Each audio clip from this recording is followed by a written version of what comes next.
So my chapter, I was asked to look at the question of human rights, the EU as a diplomatic actor in the area of human rights.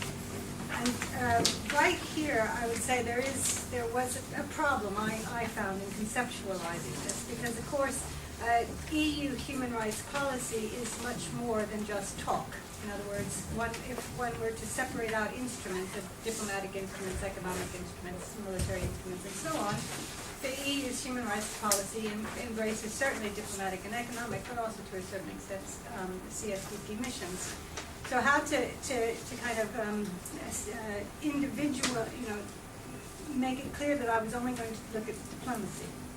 I found this difficult. What I did do in the chapter was to look at the EU's diplomacy in terms of bilateral relations, that is, EU's attempts to strengthen human rights in particular countries, on the one hand, and then EU attempts to strengthen the international human rights regime at the UN level, the international level, which is where it is much more identifiable its role as a diplomatic actor. Vis-a-vis bilateral relations, the EU does do a lot of talking. It has it even has a special representative for human rights now. It has so-called human rights dialogues, but specifically with particular, shall we say, problematic countries. The EU also is supposed to be incorporating human rights considerations into all of its dialogues. So it talks a lot about human rights. But when we're trying to then discuss the impact that this might have in terms of strengthening human rights protection in other countries, of course, talking is, NGOs would say talking is an excuse. It's engagement, it's constructive engagement with an apartheid South Africa, essentially. And so what becomes clear in the bilateral realm is that EU effectiveness or impact on the human rights situation in other countries depends on much more than just its ability to be an effective diplomatic actor. It depends on, for example, consistent use of economic instruments, aid, and so on. And here there is a very mixed record.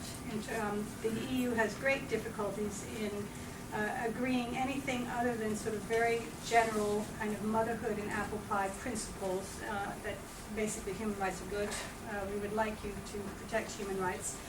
But then there are difficulties when it comes to both in offering incentives to countries and imposing sanctions. And we see internal divisions and inconsistencies can arise. The problem then is that the inconsistencies in the EU's bilateral diplomacy and policy vis-a-vis particular countries also have an impact on its identity, on its the role that it can play at the international level in terms of strengthening the international human rights regime. Because it is very easy for opponents of the EU to counter with, this is double standards, why should we listen to you, you are inconsistent, hypocritical, and so on. And so I then also look at the EU's role, in particular in the premier human rights body, which is the Human Rights Council in Geneva. That is, strictly speaking, talk. I mean, that is, there's no economic instruments or anything. This is just about trying to influence other countries in a classic diplomatic setting of the United Nations.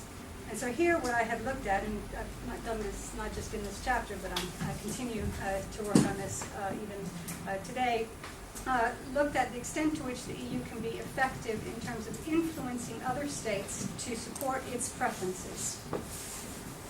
This can sort of preferences, for example, on supporting human rights in various countries, using UN mechanisms to support human rights in various countries, but also in terms of trying to develop international standards on human rights